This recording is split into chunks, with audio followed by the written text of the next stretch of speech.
Remember the Miami face-eating cannibal story? How could we forget? Yeah, well, it turns out the conventional wisdom was that the guy had bath salts in his body and was under some kind of bath salt psychosis when he decided to start eating another man's face.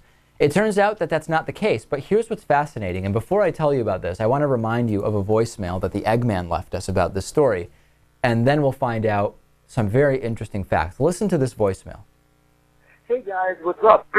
In regards to the guy getting his face eaten in Miami, I think that a vegan is less likely to do that, but also a pot smoker is less likely to do that too, because he's not doing the bath salts or crazy other weird semi-legal crud in your brain to get high. Okay, so the Eggman saying it would be outrageous to think that marijuana would cause such a thing. It's obviously something like bath salts. Well, we've now received the drug test result, and it turns out there was absolutely no evidence of bath salts in the cannibal's body.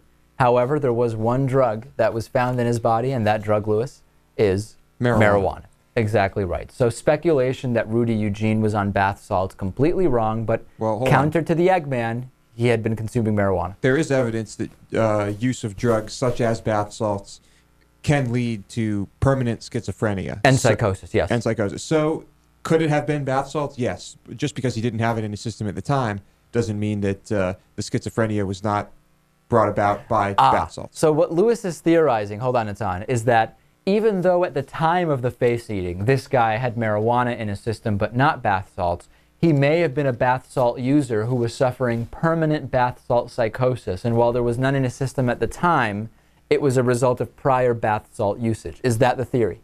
That is one theory. Interesting. Natan?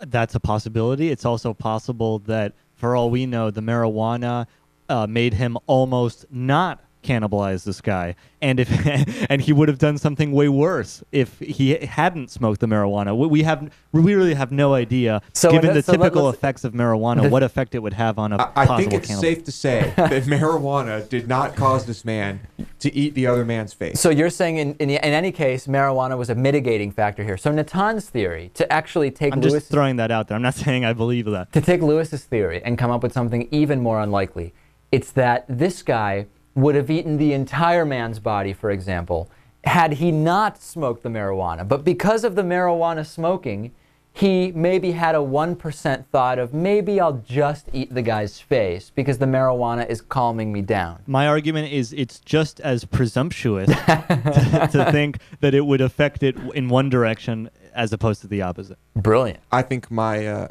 theory is not unlikely. Really? What about Natan's? Also not unlikely.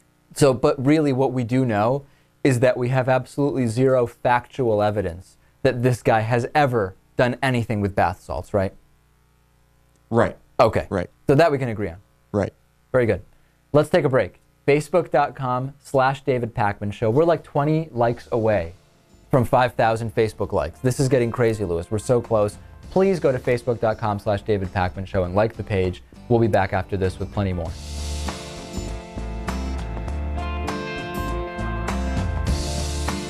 The David Pakman Show at davidpakman.com.